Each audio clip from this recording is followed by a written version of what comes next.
The left will never stop their agenda to take over America.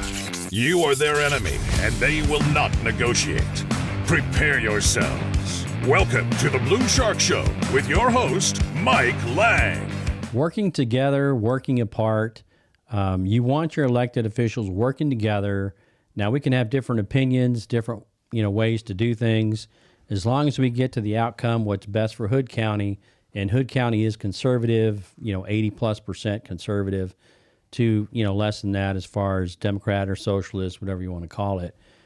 But definitely what we have here is we have a problem with a few people on the Commissioner's Court, and we have Jack and Judge Massengale, Jack Wilson, talking about certain things that they probably shouldn't. Now, let me preface this by saying when you watch live in the Commissioner's Court for YouTube, what you see is IT getting ready to go live. So they go live about 5 or 8 minutes beforehand, before 9 o'clock, which is the Commissioner's Court, and you can see the video. Well, the county clerk also sets their recorders up there about 4 or 5 minutes before Commissioner Court starts. So you have the audio and video beforehand. What we have, and what I did was I did an information request for the audio, and we have about 3 or 4 minutes of audio of Jack Wilson and the judge talking about really not working together at all.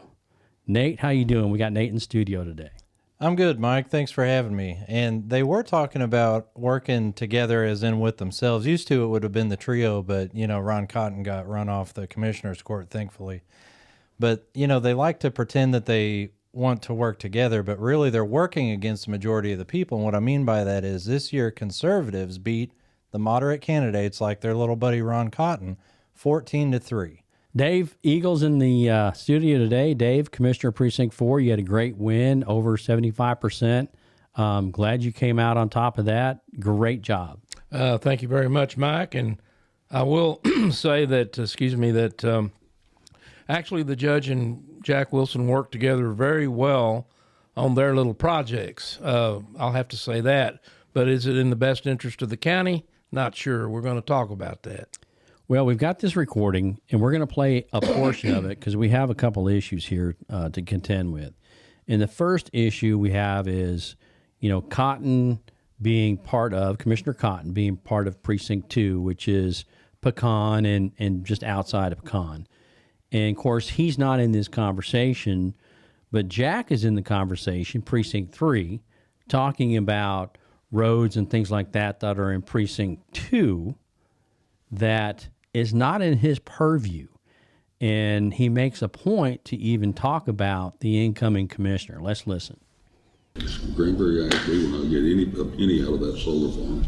In fact, because all these kids that live in here go to Glenrose to school. Go to where? Glenrose. Oh, do that? Yes, sir. So there's no way to get into here without going into Somerville County. Mm-hmm. And then we built another one coming out of here across the river to tie into here for people on the backside of Pecan. All this, there's 1,000 homes going out there. Yeah. Well, I need to get old David Dean down here, or who's the tech stop? The tech stop engineer lives in. I'll talk to Sarah. Yeah. Where does she live? In Stephenville? Yeah, she's Stephenville. I'll talk to her. I'd like to. I'm going to approach it, but I didn't want to start approaching it until I get and see with the developers. The Anthonys have a developer that's handling all of this development now. We'll get with them, try to force them to at least kick in part, if not all of that bridge. And then the county can build a road from there to there. Mm-hmm. Yeah. Hey. That kills two birds with one stone. It helps with the emergency management, getting Pecan, giving them to escape. Because now they would just be bottlenecking on 144 and 377. Exactly, sir. But it's not my precinct. But I will light the fuse on this before she even has a shot. Yeah. So we listened to a few minutes of this, and it is your judge, Ron Maskell, talking to Jack Wilson, your commissioner of Precinct 3. And it's a definite, look, they're talking about the county. I get it. But they're talking about Precinct 2, which is Ron Cotton's precinct until January when Nanette Samuelson takes over. So this should be Ron Cotton talking about it with Jack, or Jack saying, hey, look, this is coming up, Nanette. And you know what? I don't believe Jack has talked to Nanette at all. And it's a definite, at the end, you hear him say, I will light the fuse before she has a shot. Meaning he doesn't care about the county or Precinct 2. He's going to take care of it whether she likes it or not. And he just doesn't want her to have any opportunity to do the job she was elected to do. He would rather step outside of the bounds of his precinct. And I get it, all the commissioners work for the county as a whole to some degree.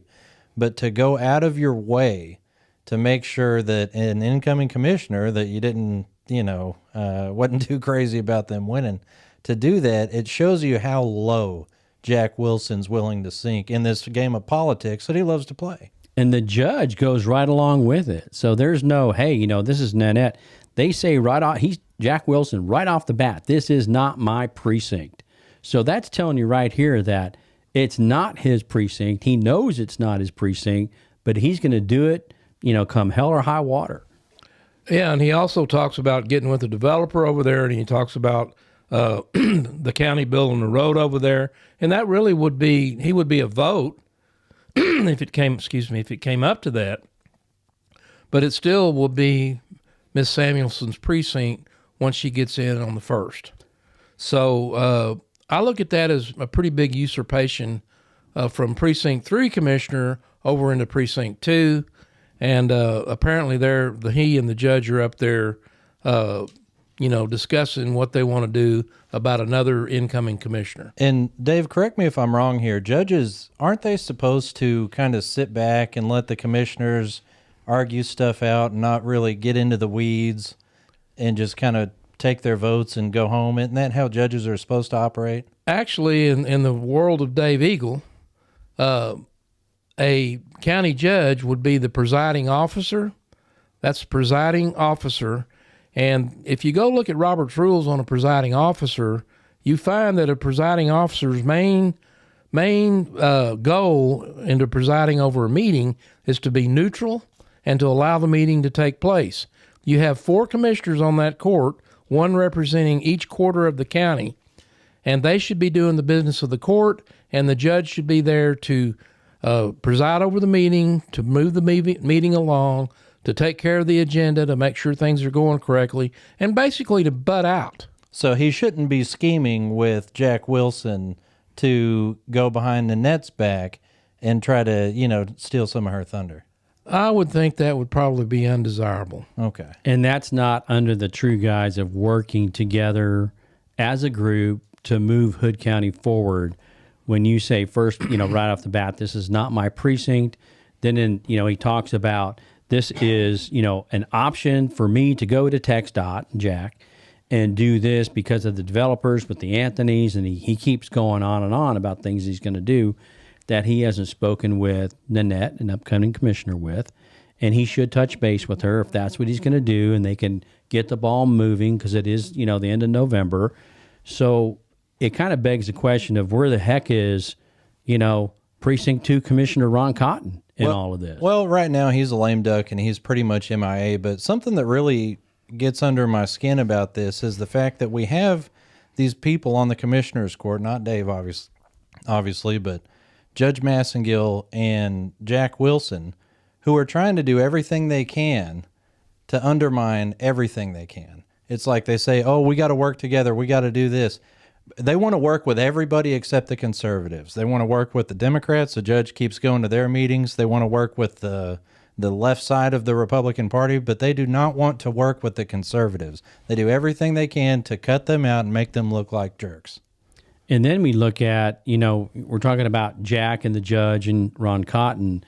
You've got Nanette coming in, and the judge already kind of went after Nanette and had an offhanded comment of talking about her sitting to the right of him and being his secretary.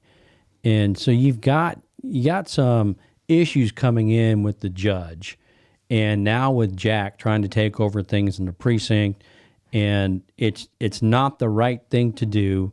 But here we go with the people that say, hey, let's get on the same page. We all need to be together. And in fact, when it gets behind closed doors and there's your integrity and character issues, zero from these two guys right here, Jack and the judge. The judge should have told Jack right off the bat, hey, you got this going. Hey, did you get with Nanette? Did Cotton get with Nanette? Make sure we've got these things rolling so we can hit the ground running in January, right? Because it takes a while to build a road, to talk about bridges and things like that with TxDOT. So if everybody wants to work together, but the point is, and the tone here is, what did he say? Right off the bat, this is not my precinct, but he's going to light a fuse because he's going to take care of it. And to hell with Nanette, right? That's basically what he says, Yep. and that's kind of been his mantra the whole time. And he does what he likes to, he tends to initiate action without really talking to anybody else about it, except maybe the judge. And sometimes things come up on the agenda that no one's even talked about before it gets there. So, yeah, there's a tendency there to wander outside of Mr. Wilson's precinct. And in my opinion, I hope that comes to a halt. Now, correct me if I'm wrong. We know that Jack has already talked to the judge about this. And since it's in Cotton's precinct and he's still a sitting commissioner for a few more days, unfortunately, do you think he's talked to Cotton about this? And if so, would that be an open meetings violation? Well, in a commissioner's court context, a quorum would be 3.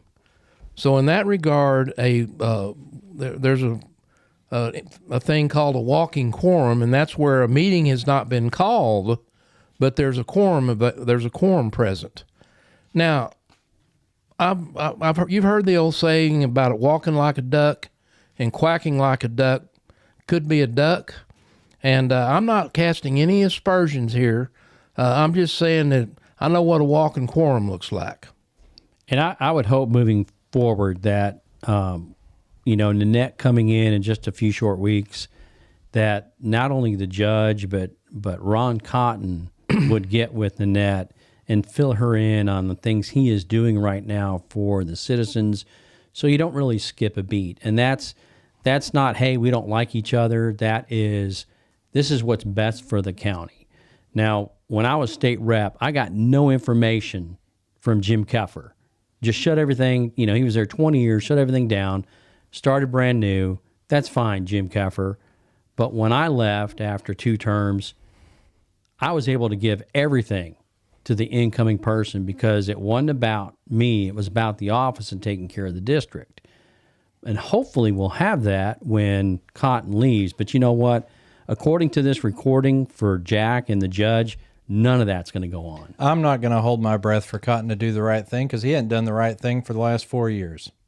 No, he hasn't, and neither has the judge. And look at this right here is proof of the old I want to work with you, but then behind closed doors they're lying through their teeth on wanting to work with you. Because this is something you would say, hey, this is pretty simple. Let's move forward for the county. Let me get with Nanette. Let me get with Cotton and work it. Jack shouldn't even be working it. It should be just purely Cotton, the judge, and Nanette coming in. But that's what we have. And if Jack were going to be working it, he should definitely be cluing Nanette and Ron in. But he's not. So it's like, dude, what's this guy's deal? It's on purpose, and it's meant to be that way. And I would add this to it also. I would expect my fellow commissioner, if he's got some issues that he wants to help with in my precinct, to give me the courtesy of talking to me about it. And perhaps he's talked to Ron Cotton about it, and then now he's talking to the judge. But whatever the case, we all have our own precincts to take care of. And in my opinion, Jack Wilson should be worrying about his precinct. And if he's got something, I'll certainly welcome any advice or something that's going on in my precinct that he sees or he's been made aware of. And I'll give you, for instance, I had a person contact me from Precinct 2. about the solar panel farm. And I invited them to my office. We talked, and they brought information to me about their concerns about this solar farm. Well, a tax abatement and a reinvestment zone designation would be something the court would have to do, even though it's only in the precinct 2. So I appreciated this person bringing me that information, but it's still Ron Cotton's precinct. And I think, by the way, that Mr. Cotton pretty much got a lot of heat out of that from the people out Pecan. And should have. Very well deserved. Yeah. And real quick about Jack Wilson. Jack, I've been asking you since you've been in office to help us in Royal Oaks get this flooding under control from the people that chose to fill in their ditches, causing all that extra runoff to flood several houses on Oaks Drive. You've still done nothing on it, so why don't you stop meddling in other precincts and do the job you were elected to do? Because he's got too much time, I guess, to do somebody else's job. I guess. For precinct 2. As we go on through this, couple of minutes, we've got, and Nate, you brought it up before. I think, what'd you say, 14-3? 14-3 in the year 2022, yeah. So 14 conservatives. We lost 3. Great record, coming through with a lot of conservatives and a lot of people out there voting a conservative ticket. And now we get into the aspect of we have the judge, same, and Jack up there. Everybody else, I guess, is just either quiet or away from the mic, not talking.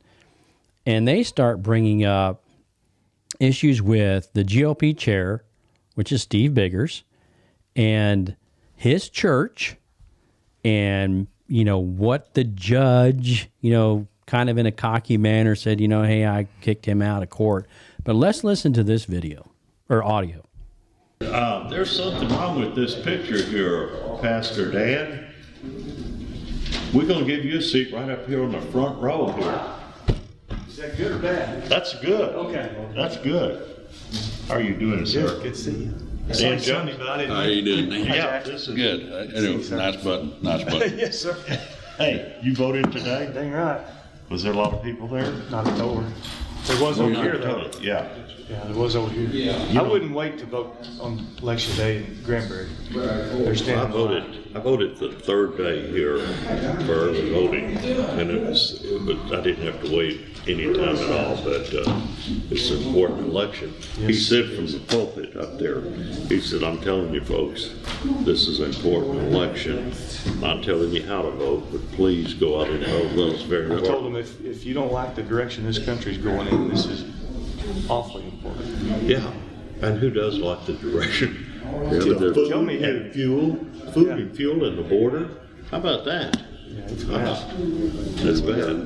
Another issue, there's another church congregation in the city that's telling them how to vote from the pulpit Sunday.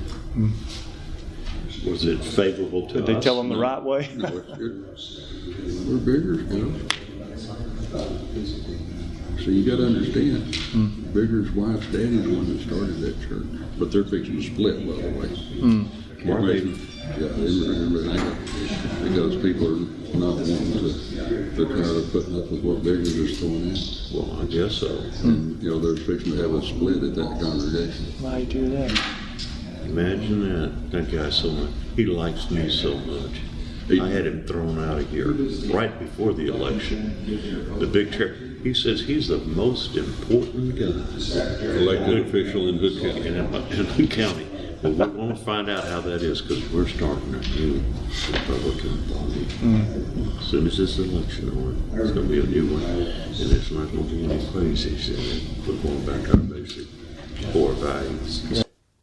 So there you go. As we continue and we listen to the audio, we have Jack and the judge, and we have the rumor monger, Jack Wilson, talking about Steve Biggers' church and how they're going to split. Now, why would you have a commissioner sitting up there talking to another pastor that's coming in to do the invocation, and all of a sudden now he's starting to put out rumors about, hey, that's Biggers' wife's daddy's church. It's like as hick as you can be and sending out rumors. And at the dais, in front of everybody, And that's just, you know, here we are working together again. Let's all just work together. And it gets down to even the judge talking about the Republican Party. And what did he say? I had Steve Biggers thrown out. Yeah, the judge likes to pretend he's a tough guy, and Jack, I guess, is a little drama queen up there gossiping about other people's congregation. I think the Bible and Scripture's pretty clear about gossiping and things of that nature. Jack should probably go back and read some before he keeps running his mouth up there by the dais. And you, drama queen, I like that. You know, Drama queen. Yeah. That's exactly what it is. Living on that drama. Yeah. Yep. Yeah, and I love the part where and I'm going to do my best imitation here. I love the part where the judge says we're going to start a new Republican Party here, and it's not going to have a bunch of them crazies in it. And you know what, Judge? You haven't come to the Republican Party that exists here, so good luck on that one, and we'll see how that turns out. Oh, by the way, one little comment that I want to go back to: 14-3. In the NBA, that gets you into the playoffs and probably wins you a world championship. Just make it NFL, yeah. For the win record, yeah. Something else that kind of got up under my crawl, and maybe it's just because Jack and the judge don't have an understanding of what and how our country was founded, but they're criticizing a church for telling people, you know, what candidates they think are best. They must buy into the liberal BS that is the separation of church and state, because that is not designed to keep the church out of the state. It's to keep the state out of the church. Exactly. And they have it backwards. They always have. And, you know, even the judge in there talks about the border when he was the one, he along shrugged with it Jack, off. Yeah, that was against the invasion of the border, that the governor came out and said now, you know, hey, invasion of the border. But they had to, you know, do they're just crap. They're, you know, they're liberal, basis, socialist little crap that they do. They're like a sewing circle. That's what they remind me of. They get up there and they gossip like a little sewing circle full of little old ladies. No offense to little old ladies that sew. Yeah, don't insult little old ladies. Because that's even, you know, that's at least needed, right? We don't need this kind of stuff that's going on. And you know, he brought up the border, but the best is we're going to start a new Republican Party. I don't know if he's thinking of the party or the club, because he can't start a new party. So, you know, he's inept at what the party is, the Republican Party, what a Republican club is, and what he can actually do. Now, they can take their little groups and start a so-called Republican club like they did on their mailers and things like that. Well, and it's funny because we actually just started a new Republican Party. Every 2 years, we start a new Republican Party. People apply to be precinct chairs. They either get an opponent or they don't. People apply to be a county chair. They either win or they don't. And there's our new Republican Party. He's mad because he's not in the majority. Neither are his people. But the crazies, there are going to be no crazies involved. Yeah, right? well, that excludes himself. That means Democrats. That means that he's including the Democrats. Yeah. But, you know, he talked about food, fuel, and border as well. And I find it very interesting going back to this invasion petition or proclamation that we put out about 9 weeks ago. 9 weeks ago, he was totally against it, or 10 weeks. And then he finally came around to it, but it was very reluctantly after we got over 700 signatures on a petition. But initially, he and Cotton and Wilson were all against the concept of declaring an invasion, and even said the governor can't do it. And basically I argued, yeah, he can if he wants to. And you did, and the vote was against, right? First. Correct. And then later on, it came about, and I think they changed a couple of words in there. And then, of course, there was an invasion, and we're one of 30-plus counties, I think, in the state. Yeah, I think we got up to 50. And, you know, it's funny what 2 weeks of immense political pressure by the people of Hood County can do to some of these clowns on the commissioner's court. So when it comes down to it, and you look at character and integrity, and I know, like, Jack had stuff on his sign, and, you know, the judge pretends he's a big character integrity kind of guy. When it comes to that, this is their words, their own words, talking to each other. They're going against Commissioner Precinct 2 incoming. They're talking about somebody else's church. They're talking about, the judge is talking about kicking Biggers out of. And, you know, we can talk about that, too, because that day when he tried to kick, he actually did, he had the sheriff come up and escort him out of commissioner's court, which I think at that point in time, and even Cotton spoke up, the judge in Cotton, I believe, violated his civil rights at that time. Yeah, I think a 1983 violation did occur at that point in time, but, this judge doesn't care about any of that. And I just find it interesting that after sitting up there on that bench for 4 years with him, I'm just tired of it being run like a dictatorship. You remember Dictator? He came, yeah. Good interview. Yeah, it was. And but yeah, it's not really his court. He thinks that belongs to him, and it doesn't. It doesn't belong to you, Judge Massengill. And you can tell when he was really upset about, how Steve Biggers, the GOP chair, talks about him being the highest Republican. The highest ranking Republican. Totally in the true. county, which is true. But the judge takes offense to that, and you can hear very well in this recording that he totally takes offense to that. Oh, I showed him. We had him removed. Yeah. Tell me that's not a power trip. So here you go with Jack Wilson, Precinct 3, and the judge, Coors County judge. When you talk about integrity and character, right here on this recording is a lack of integrity and a lack of character. These are their words. So you can get mad at us all you want, but these are their words, in their words, and listen to it again.